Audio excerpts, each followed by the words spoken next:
All right, welcome everyone to Startup Grind event. I sincerely want to apologize for the technical difficulty, but it's good that we have our speakers here now who will join us and share with us today. All right, so welcome to Startup Grind. We host thousands of events globally every year, but more than that, Startup Grind is a community. All right, we'll bring like-minded yet diverse individuals together to connect, to learn, to teach, to help, to build, and to belong. We are excited to celebrate Web3 Month in February. Our mission is to educate, connect, and explore the next wave of the web. We'll be hosting virtual events all through the month with founders, investors, thought leaders, evangelists, and creators around the globe. So if you're looking to bridge the gap between Web2 and Web3, join our event for the month. Today, we have an amazing and phenomenal person with us today. And so again, want to apologize for the technical difficulties we face getting you here. But we have Nkwuka Chiedu with us today, and we have Franklin Peters. Nkwuka is the co-founder and director at the Device Place, and then Franklin Peters is the founder and CEO of Boundless actually.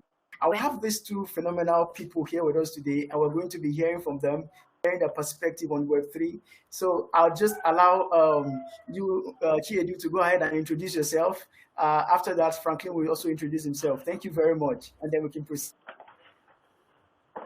Okay. Good morning, everyone. Good morning. Yeah, good morning, everyone. I'm Nkwuka Chiedu.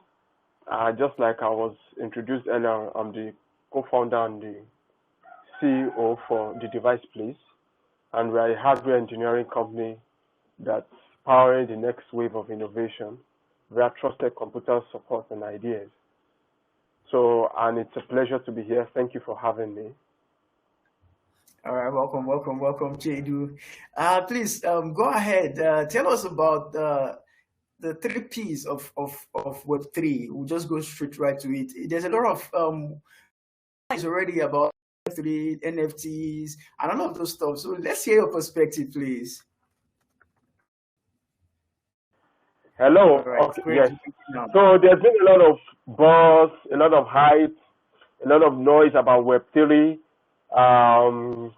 the coming web, the next web. You know, it's known by different names. So what exactly is this Web3?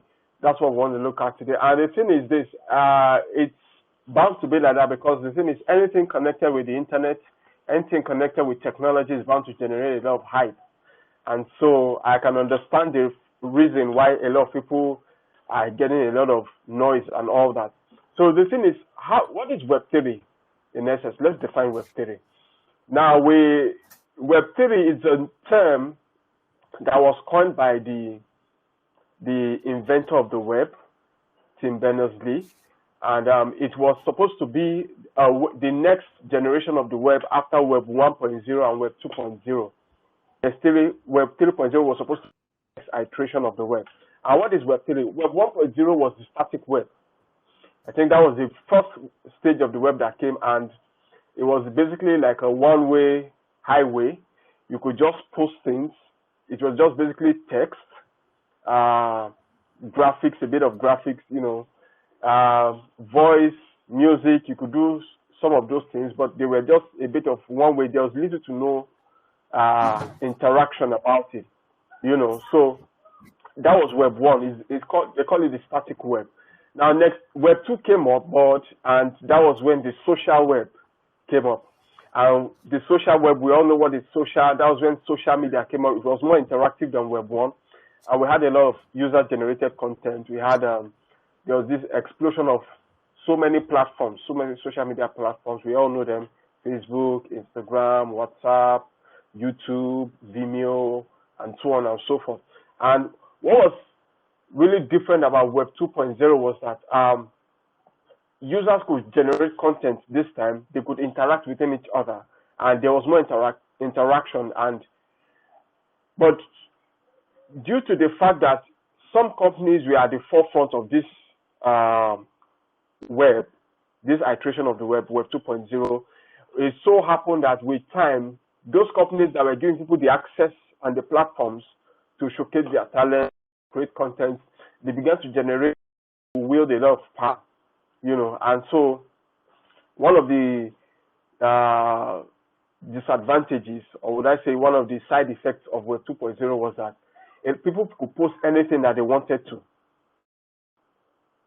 And it was now the prerogative of the platforms to have to police the content that was posted, and so the platform now began to have a lot of power. They had a lot of authority, so to speak. And what that meant was that in some ways it was good, in some ways it was not so good, because the thing is this: if your view doesn't tally with what the mainstream,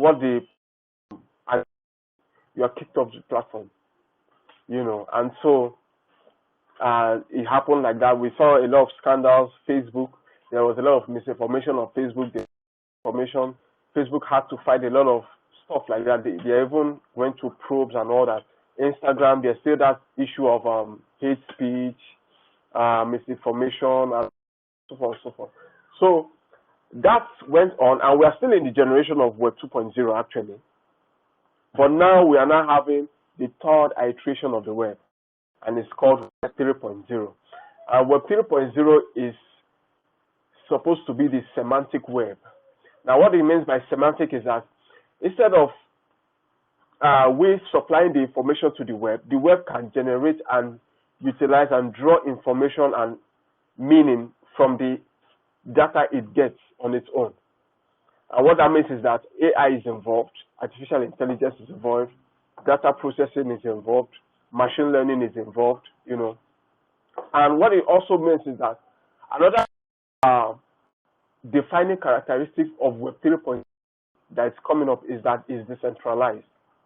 Unlike in the instance of Web 2.0, where the platforms could actually control you, they could regulate you, in Web 3.0, that control is removed. And so this is that every entity on Web 3.0 can move without control, can move without borders, can move without regulation and all that. It has its good side and it also has its bad side. Because the thing is this: we all know that law enforcement has its good side, it also has its bad side. Power can be abused. And so one of the things that the Web 3.0 brings about is decentralized power. People can post whatever they like. A lot of misinformation can come up and you can't control it. Another thing about Web 3.0 that it's supposed to be multi-platform oriented, which means you should be able to move from one platform to the other without having one platform control your movement. And what that means is that your identity is based on you, is embedded in you. Your digital identity is embedded in you. And what it means is that it's supposed to be they call it trustless. It's supposed to be trustless. How do I put it now? It's supposed to be trustless. And so what that means is that permissionless. You don't need the permission of platform to go to another platform, to move to another platform. Basically, just like when we had this number porting system in Nigeria. I hope you remember there was a time when people were having issues with one particular network, and if you wanted to switch, it was kind of hard to do so. But what later happened was that NCC came up with guidelines, which it's happening in advanced countries, but now in Nigeria it's possible to port your MTN number to another network and still retain the same number. And so Web 3.0 is supposed to be trustless and permissionless. Another thing about Web 3.0 that is be confidential, or it's supposed to be safe. Now, the way Web 3 handles its security or its safety is through what we call cryptography or encryption. And what that means is that it works by there are three basic principles by which the cryptography of Web 3.0 works with. There's integrity, there's confidentiality, and there's authenticity. That number one, people can verify that you are this person. You are who you say you are. It is visible, it is plain, it is transparent to everybody. Number two, confidentiality means that that identity is confidential to only you. You are the only one who can change it. And that was what brought about the issue of blockchain. I'll still define blockchain later on. And also we have integrity, which means that nothing should be able to tamper with your identity on that web. And so it is these three principles that we now have the idea of the blockchain. Now, what's a blockchain? A blockchain is simply a database that is decentralized. Okay, thank you so much. Before you go into blockchain, just a moment, please. Okay. Now, you're saying so much amazing things, all right? But yeah. For those who want functional use cases of practicable these things, okay, exactly, practical use cases of these things, how do they relate with it? Well, how you relate with it is this. When you understand, first of all, it's good that you're on a platform like this, you're on an event like this where you can learn more about it. So, because what I like to advise people is that before you begin to, it's good you understand it. You know, they say that when the purpose of the thing is not known, abuse is inevitable. So, first of all, by going out of your way to learn more about those technologies. Now, apart from to learn about them, some of the practical ways by which you can also make use of them, we are seeing some of the things that they embody nowadays. I hope we have seen all these VR glasses, virtual reality glasses. We majorly see them in shopping malls.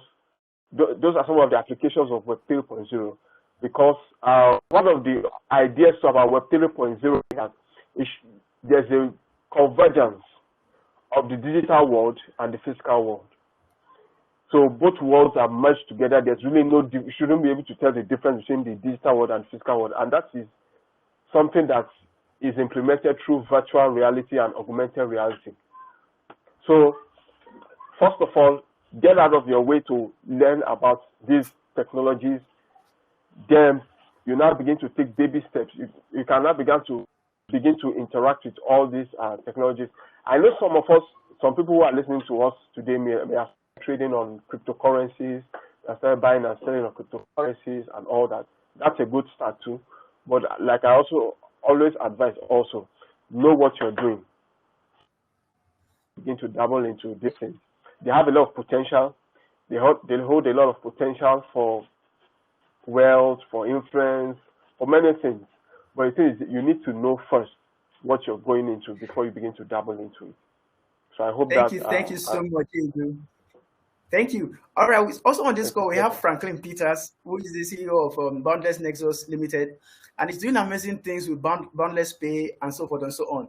So please, if you can unmute yourself and introduce and share with us a little bit of the things you're doing already with in the Web3 space.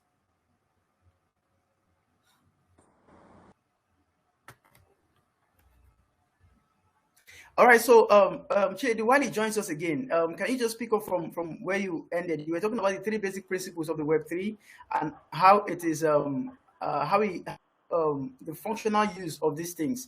So I really wanted Franklin to chip in a little bit about Web3 is how it's playing in the Web3 space actually, because he's one of the creators in the Web3 space, and I wanted to chip in that before into more details about what the potential of the Web3 is and what the problems and then what the opportunities and are there too. All right. So just like I was saying, those three attributes, I was talking about the three attributes of your identity on Web 3.0, integrity, confidentiality, and authenticity. You know, and I said that was what brought up the idea of the blockchain. I know a lot of people have been hearing blockchain. What's blockchain? What's cryptocurrency? Simply put, a blockchain is a database that has many controllers, many supervisors, many users. Unlike normally, if you wanted to create a database, there was only a single supervisor, single user, single admin.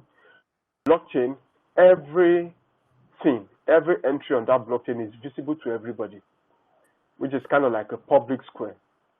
So which means that nobody can change anything on the blockchain, on that database, without others knowing. Nobody can change anything on that database without others knowing. And what it does is that it makes it secure by virtue of the fact that there's a mass policing, there's mass surveillance. So that's blockchain for you. So now the thing is this, for cryptocurrencies to work, they need blockchains. For Web3 to work, actually, they need blockchains, not just for cryptocurrencies. There are blockchains for other things, for digital identities. Okay. There are blockchains even for banking services and all that too. Interesting. So now we have Franklin joining us. Okay. All right. So I would just like to hear his thoughts on that and how he's playing in the Web3 space, really.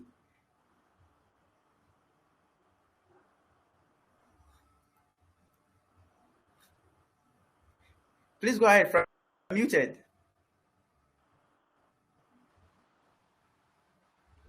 Hello, can you hear me? All right, great. We can hear you now. Perfect. Yes, we can. Okay, awesome. All right, so good afternoon, everybody, and I'm happy to be here today. So if I got your question, what we are doing around Web 3.0, and I was trying to hint on some of the things that the previous speaker talked about the difference between Web 2.0 and Web 3.0. The fact that Web 3.0 is more like an aggregator of the virtual world that we all know about. But I like to put it in a different form that kind of is going to make it easier for everybody to understand. Now, there is the universe. I'm coming from the perspective of the metaverse, right? There is a universe and there is the metaverse. The universe is the one created by God, the one that we are all existing in. We can see things physically, we can interact with them, we can create things out of the raw materials that have been made available to us by God.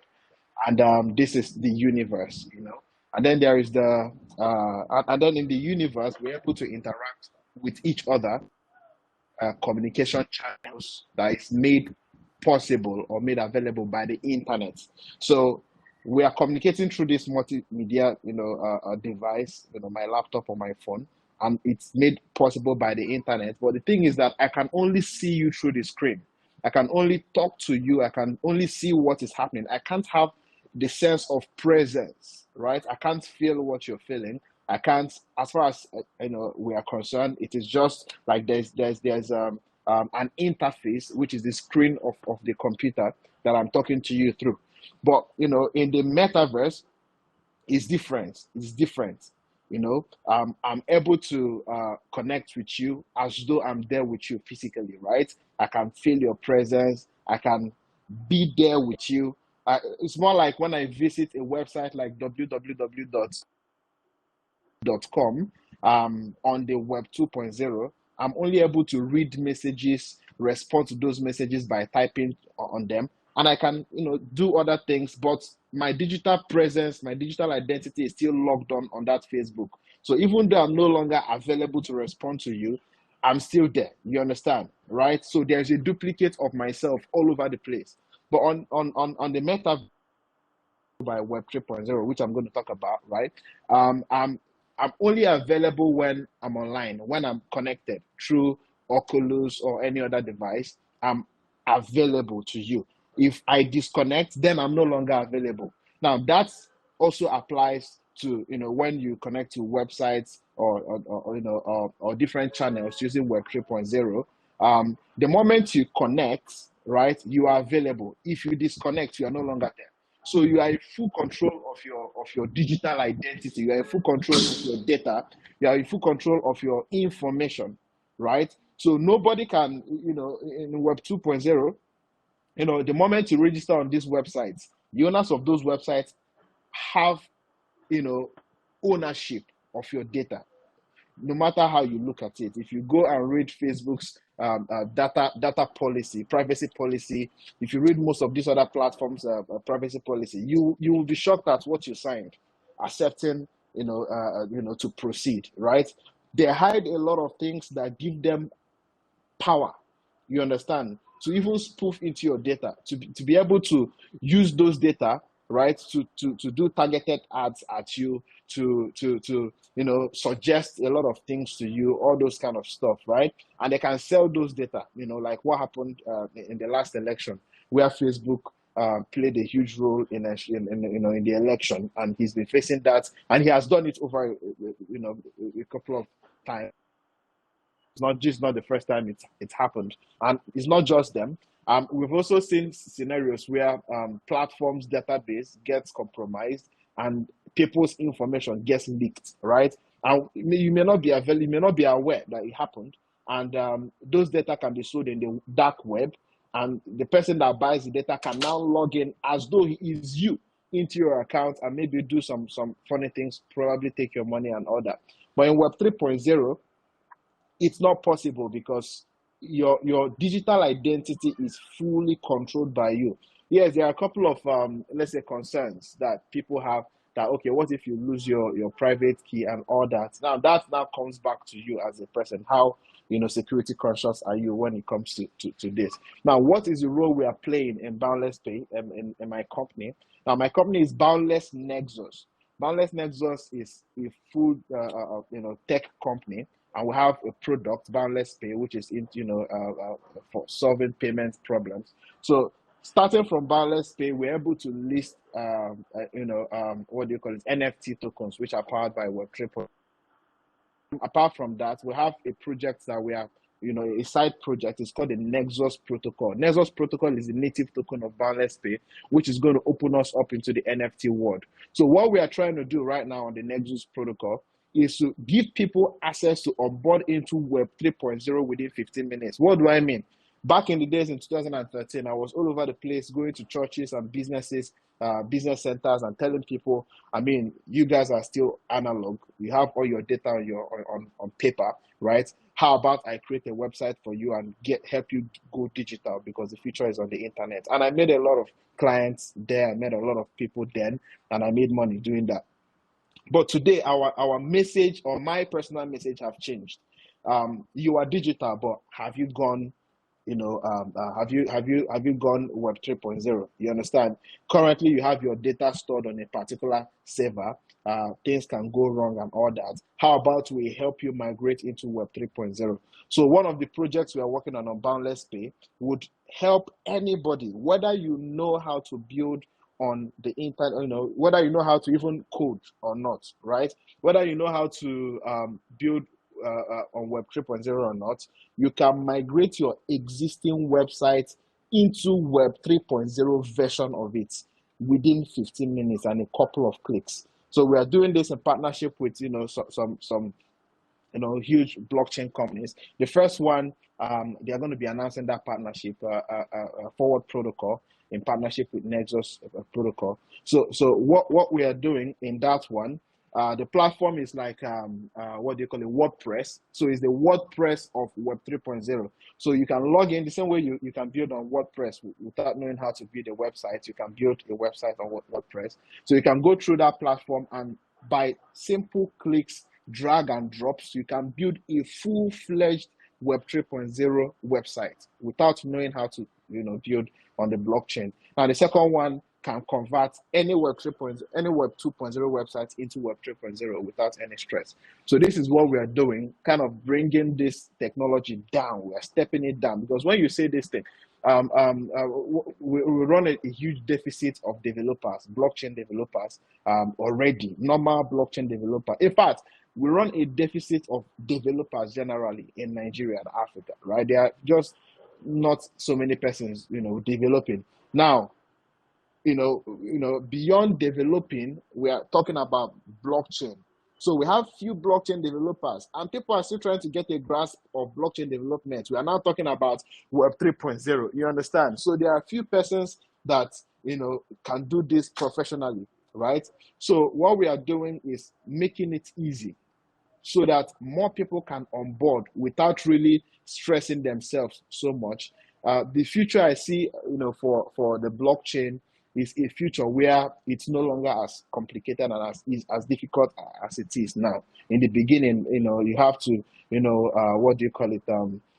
handle your private keys and do stuffs. But today there's MPC solution that helps a system manage your private keys for you, so you don't get to lose your private key. So in the future, these things are going to be easy, and that's what we are doing. Thank you. Wow, man, I think you guys are just solving a very, very major problem, helping people come to the consciousness and migrate from the Web 2 to Web 3, and then helping them to, and in, to imagine that that can be done in 15 minutes is wonderful. It's amazing, really. All right. So that brings me now to Nkwuka's Chiedu's session. Okay, talking about Web 3.0. What are the problems? I know you stated that before. What are the possibilities, and what does it hold for us, really? You've said a lot of things about integrity, about transparency, okay, about all right, and these are key things.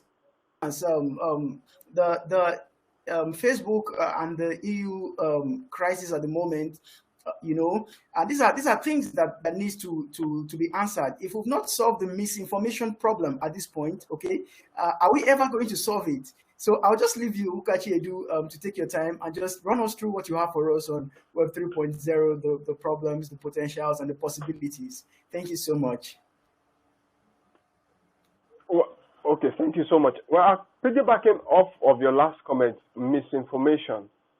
Just like I said, misinformation was, and it still is, a big problem now with the explosion of user-generated content. Anybody can decide to post anything.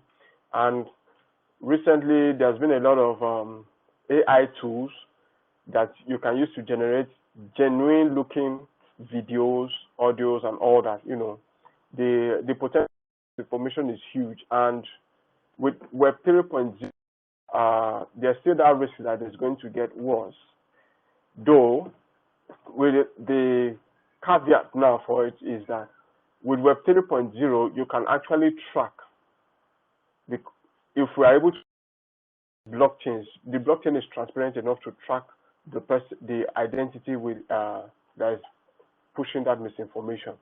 And so that's one of the things I see about misinformation in Web 3.0. Another issue that I see with Web 3.0 is basically around that the issue, the gray areas really has been around the ability of governments to be able to track and regulate Web 3.0. First of all, the thing is, the way I see it is a tool. Web 3.0 is a tool. It depends on what it's used for, either for good or for evil. Just as in the same way dynamite was used to mine gold, mine solid minerals, the same dynamite is still used for bombs, it's still used for missiles, it's still used to kill people. The same way guns are used to protect people, is the same way guns are also to take lives, And so we really can't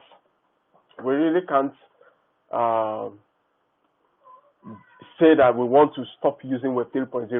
It's a term that is a word that has come to stay, And so what we have to do is we have to begin to look for ways to mitigate that evil of Web 3.0. Another issue with Web 3.0 is for now, because it's still in the infancy stage, there's been a lot of issues trying to scale it up. Because I remember that for those who have been trying to work on cryptocurrencies, those who are in the cryptocurrency world, there's a thing has fees and all that. When you're trying to convert, when you're trying to do a transaction, and because of the bottleneck, because of the constraint of speed, the transaction takes a lot of time, and before you know, they charge more fees than normal analog or normal transactions will go through. And so there's a lot of solutions coming up in that aspect also. There's a lot of solutions coming up in that aspect. Then the third one I see is that the third issue with Web 3.0 is that some people have said, like I said, I see it as a tool. But some people have reported that Web 3.0, with the convergence of the digital world and the physical world, what it means is that distraction in Web 2.0 is already an issue. there's a problem for distraction. People, there's this social media is it syndrome or disease right now where people can't really actually um, bring themselves to put down their phones, maybe because they're engrossed in one thing or the other. And the thing is that that distraction is about to get bigger in Web 3.0 because now you have VR, you have AR. VR is even easier. AR is even worse because the thing is this: if you're not able to use it in the way it should, you can see a lot of accidents and all that. So those are some of the things that come up with Web 3.0. For me, I see it as a tool. I keep saying I see it as a tool. There are many things. There are many potential problems you could have. In the same way, to money, to any tool whatsoever has problems, has potentials, has possibilities. There are so many things that there are so many use cases that could get wrong. And so I would say everything about it can be potentially a problem. It just depends on how you are about it. So that's the way I see the potentials of Web 3.0. It's not something that we should shy away from because there's bound to be problems. Problems have always come. We'll keep solving problems. And the thing is that when we solve problems, we'll create new problems and we'll solve those problems. So I see Web 3.0 as a good problem to have. And that is how society makes progress, actually, by facing the challenge head on. So now this brings us to Franklin again, okay? Talking about the future of Web3 now. All right, so we have seen what it is and the challenges it holds. So what is the future for Web3, especially for the common person, the entrepreneurs, for instance? What is the future for creators for Web3, actually? Awesome. The future is enormous, is massive, and especially for digital creators, people who do a lot of things in the digital world, and of course those who do things in the physical world and may want to take it digitally. Web 3.0 gives you access to a lot of opportunities. But let me start from the big kind of creators. Let's talk about real estate. You want to buy a house, or you want to build a house, and then you conceptualize it. You talk to an architect. The architect does a 3D model of that house, and then you go and you literally just watch it. You watch it on the screen, right? And then you start imagining, okay, this is where the door is. The whole video and everything, 3D model, beautiful. But then, if you go to big real estate companies, right, you notice that they actually still replicate a physical 3D model of that, what do you call it, the video or the design. And you see it on the table, like you can actually see the physical representation of that. Now, NFT, metaverse and NFT solves that problem. Through NFTs and metaverse, they won't have to replicate a physical one, which takes a lot of time. They will simply bring you into that video, into that environment, so that you can walk into the house by yourself, check the rooms, see the dimensions, feel the place, you understand, and then make your decisions without making assumptions that this is how this thing is going to be, right? So the future is huge, and it is going to play a lot of role in what do you call it, architecture. It's going to play a lot of role in medicals. Imagine going for an operation, and before you are operated on, you get operated on digitally, right? So you simply put on your Oculus glasses, and then the doctor does the same thing, and you find yourself lying down on the table, on the bed, and the doctor does the whole stuff, practices on you first, sees the points of failures, the possible points of failures, and then perfects it before it now comes to operate on you physically. So it's going to reduce errors by 99%, because by intuition and all those things, the doctor is able to apply the same thing on the physical body after trying it on the virtual one. We talk about the gaming. There are lots of people that love gaming, and you can't take it away from them. But they play games and they don't make anything out of it. It's more like they waste their time, right? And in some of those games, they earn money. They even spend money to fund their balances in those games, but they are never ever able to take those money out. So what becomes of the whole skill and the whole time they spend doing this thing? Now, if you bring it to the metaverse, to NFTs, right? Those elements in that game can become NFTs. You can literally take those elements out from the game. You understand? You can take it out, you can resell it, you can make money out of it. It becomes another money-making thing for you. It's no longer just leisure or pleasure. You can make money out of it, because it starts making sense. In fashion, right? You can wear you can, before you even buy a clothes or request for a clothes, you can visit the boutique virtually. You can wear the clothes. You can be sure that this is exactly what you want before you request for it. There are lots of things that can be done in engineering sector before. They usually do simulations, right? So imagine having to do it for real in a digital form. Those who are going to, like, a military, if you talk about military, the military people used to do their trainings, they assume, and then they fight among each other to test their weapons and all that. So imagine going to war virtually and checking out all the possible ways they can fail, and solving it in the digital world before they bring it into the physical world. And I'm going to round off with students. Since the COVID-19 period, like last 2 years, right? A lot of companies never knew that a day with their staff working from home. If you had told any company pre-COVID-19 period that there's going to come a day when the office is going to be empty, they will tell you no. If any staff is going to not come to work, I would rather replace that staff with somebody that is going to come to work. But today, right, it's become a norm. People are working from home and nothing has happened. Companies are still flourishing. They're even doing better, bigger numbers than they used to do when they had people coming around.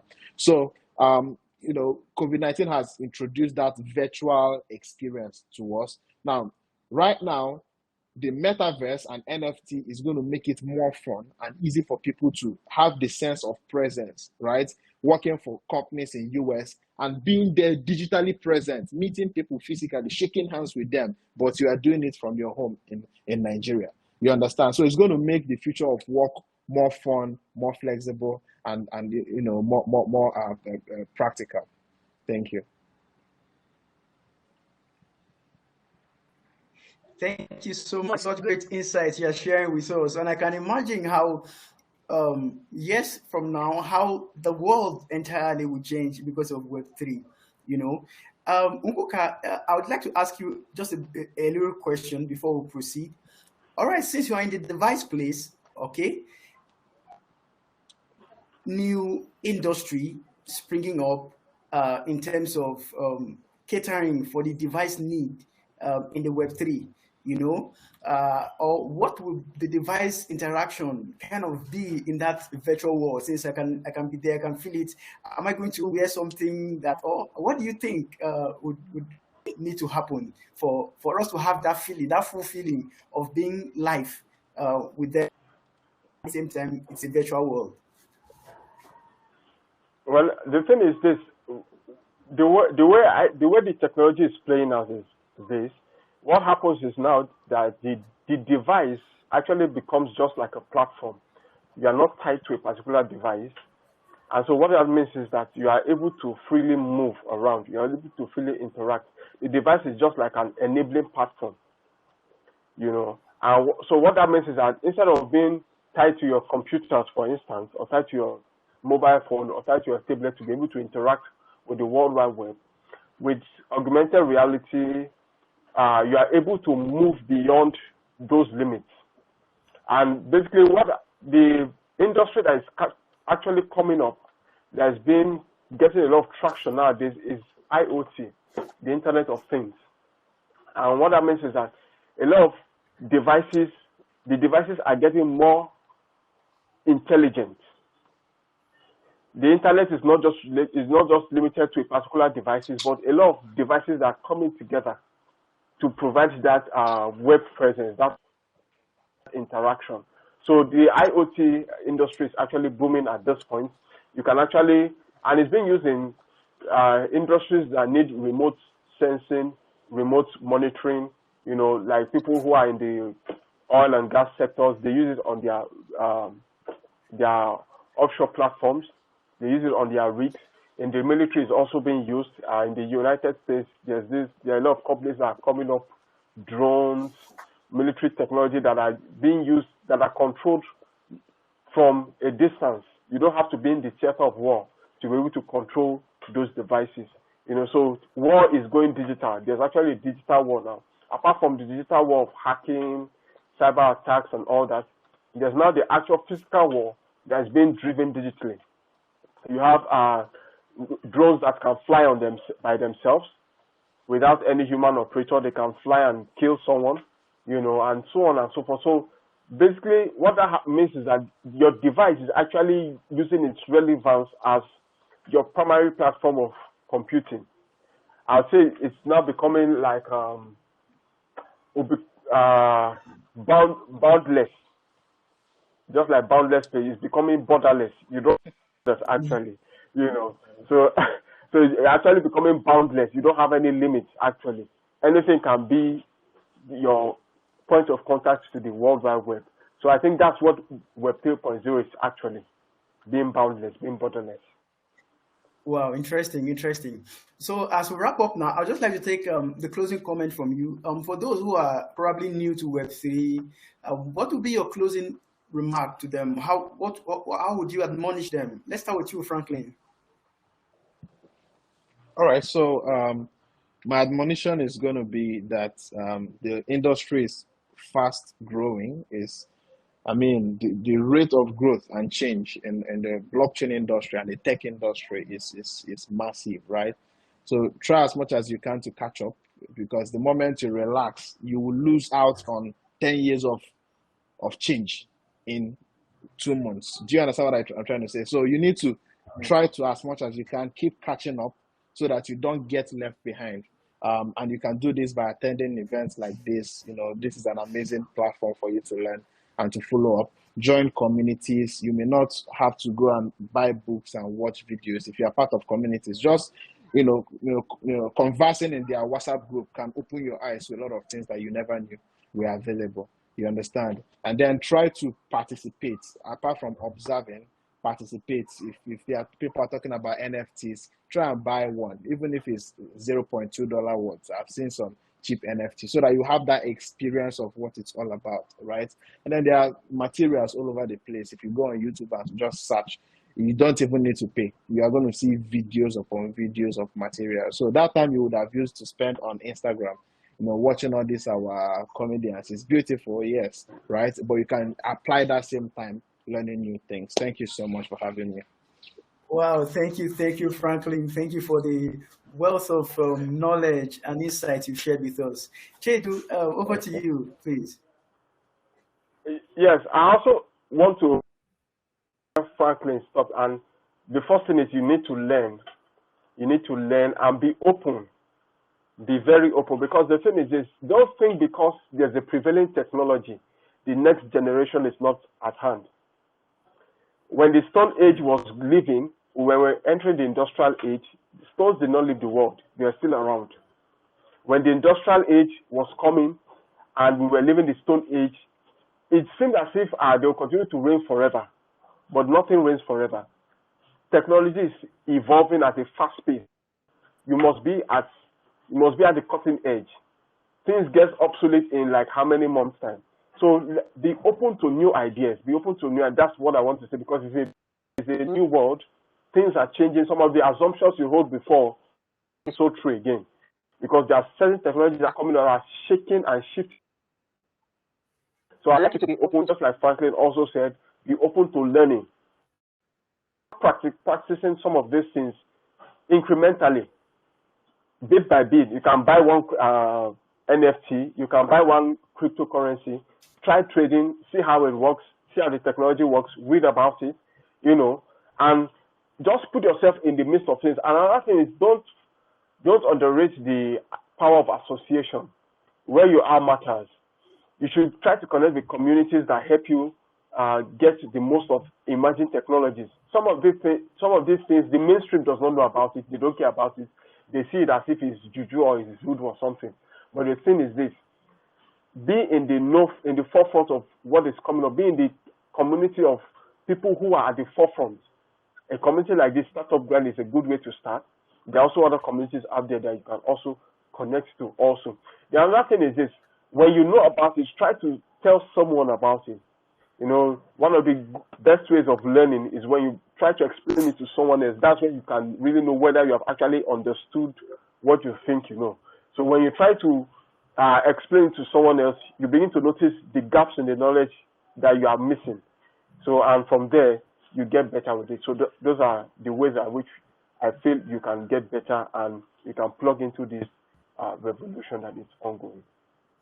Thank you. Oh, thank you so much. Thank you, Nkwuka, Chiedu. Thank you, Franklin Peters, for taking out the time to join us at our Web3 event this month. Subsequently, we'll be having other events, other Web3 events. I'll be sending out newsletters to that cause. The African Summit is coming up very soon. We'll also inform and intimate you about that, where we are hoping that, yes, Nkwuka Chiedu will also be speaking at the African Summit too. All right, so and I'm hoping to see Franklin at the Africa Summit too. Thank you guys for choosing to devote your time to enlightening us about Web3, what the future holds for Web3, and what are the problems, what are the possibilities, and what are the potentials of Web3. Thank you so much, guys, for joining us.